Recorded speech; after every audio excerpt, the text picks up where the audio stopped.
경제 분야입니다. 첫 번째 질문을 우선 드리겠습니다.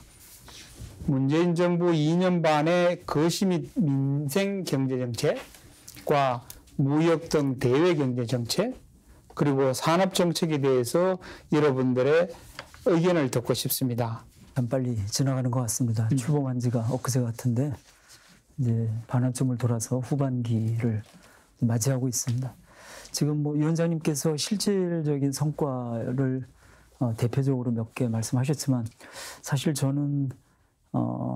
좀 이렇게 냉정히 생각을 해볼 때 우리가 이렇게 실질적 성과라고 하는 것을 이제 많이 얘기할 그런 단계는 좀 아닐 수도 있다. 왜냐하면 결국 문재인 정부가 출범하면서 표방한 그런 가장 중요한 그 경제 정책이나 아니면 전반적인 국정에 있어서의 이 지향점은 결국 패러다임의 전환이라고 하는 거겠죠. 그래서 뭐 60년대 이래 지금까지 경제, 사회 정책의 수많은 어떤 정책들과 그것에 대한 어떤 방향성을 얘기를 해왔지만 전체적으로 봤을 때는 그냥 개발주의 그리고 경제성장, 지상주의 이런 큰 틀을 벗어나지 못했고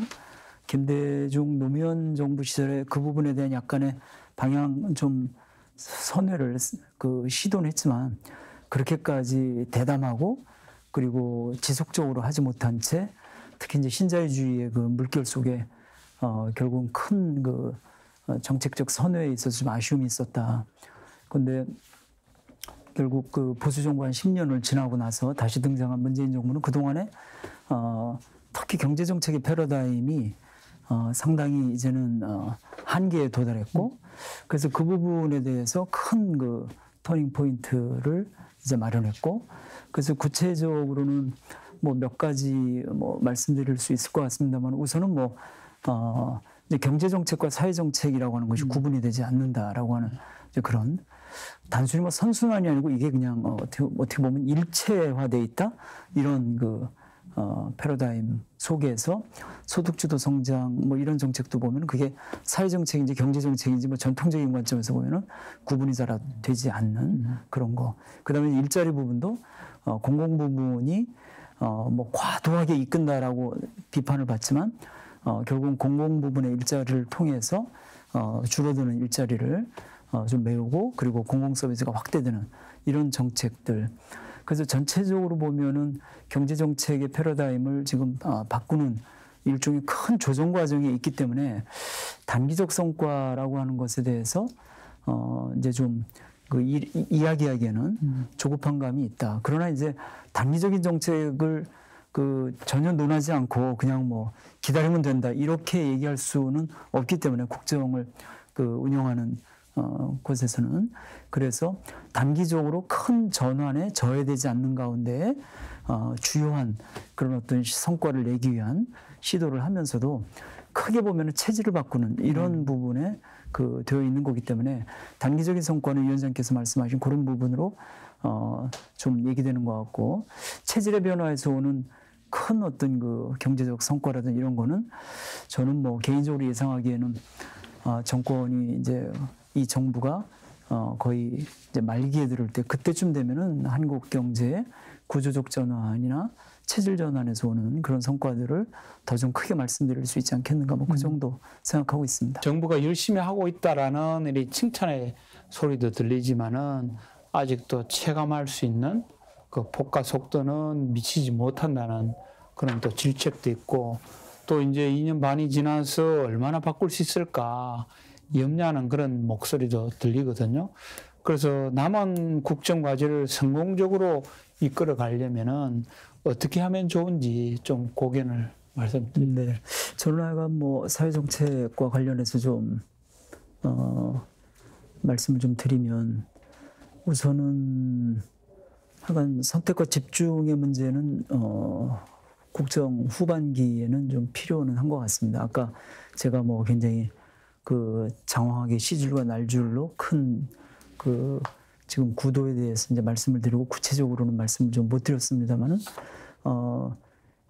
결국 이 정부가 앞으로 남은 한 2년 반이 있다고 하더라도 모든 부분에 대해서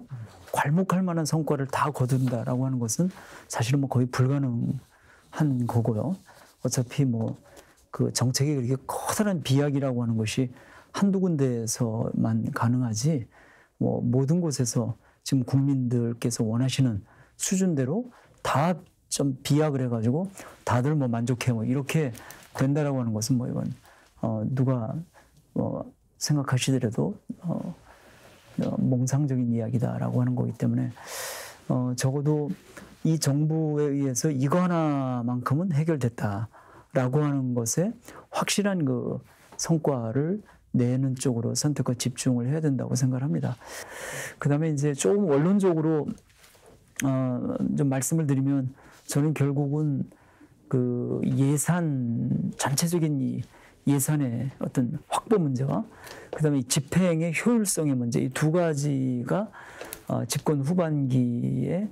그 국민들에게 또 어필할 수 있는 성과를 거두는 데 있어서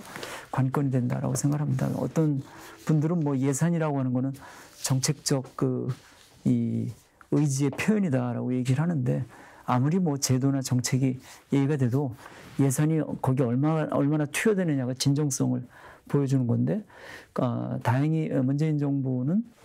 그 노무현 정부 때하고는 다르게 확장적 재정 정책이라고 하는 그런 그 이 기조를 확실하게 지금 담고 있고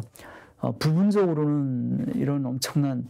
그 사회적 재난에 가까운 양극화 불평등 속에서는 부채를 좀 늘리는 쪽으로 가도 좋다라고 하는 의지를 담은 그런 상태라서 그 기조에 의거해서 저는 하여간 예산 부분에 있어서 그 국민들에게 체감할 수 있는 부분에 대해서 좀 더 과감한 예산 그 투여가 앞으로 문재인 정부가 올해 뭐 내년 예산은 벌써 끝났고 2021년, 2022년, 2023년 정도까지 예산을 짜거나 아니면 그 윤곽을 그 그리는데 기회가 있는데 이런 두 가지 예산과 전달 체계의 문제 말씀드려봅니다.